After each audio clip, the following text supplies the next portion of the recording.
Hello friends, అందరికీ నమస్తే. ఇది కార్తీక మాసం కదా. సో నేనైతే ఫస్ట్ కార్తీక సోమవారము గుడికి వెళ్ళి ఇలాగా పద్మము ముగ్గు వేసి నేను దీపాలు వెలిగించాను. ఈ కార్తీక సోమవారం కానీ కార్తీక మాసంలో ఏ రోజైతే మనకి వీలవుతుందో ఆ రోజున మనం గుడికి వెళ్ళి ఇలా దీపాలు వెలిగించుకుంటే చాలా మంచిదన్నమాట. ఈ కార్తీక సోమవారాలు కూడా మనం ప్రిఫర్ చేసి ఎలాగోలా వీలు చేసుకొని మనం 365 ఒత్తులు దేవుడికి సమర్పిస్తే మనకి చాలా మంచి జరుగుతుంది. అంటే చాలా మందికి ఇంట్లో దీపం పెట్టుకోవడం కుదరని వాళ్ళకి ఇలాగా గుడికి వెళ్ళి దీపం పెట్టుకుంటే చాలా మంచి జరుగుతుంది అని మనకి పెద్దవాళ్ళు చెప్తున్నారనమాట. సో 365 ఒత్తులు తీసుకున్నాను. నేను అక్కడ గుడి దగ్గరే తీసుకున్నాను. ఒకటి 50 రూపీస్ అనమాట. సో ఫస్ట్ అయితే నేను వినాయకుడికి పూజ చేస్తాను. మనం కంపల్సరీ వినాయకుడిని కానీ గౌరీదేవిని కానీ కంపల్సరీ మనం పెట్టుకోవాలి.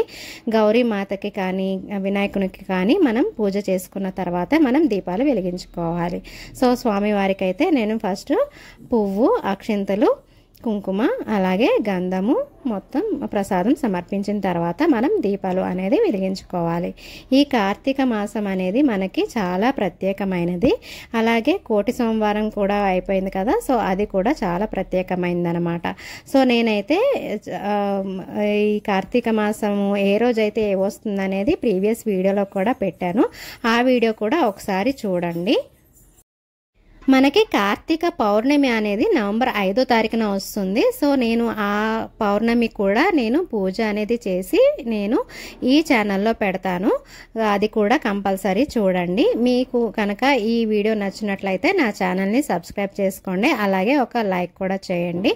మనం ఇంట్లో ఎలా అయితే పూజ చేస్తామో అలాగే మనం గుడిలో కూడా పూజ చేసి స్వామివారికి అన్నీ అర్పించాలన్నమాట.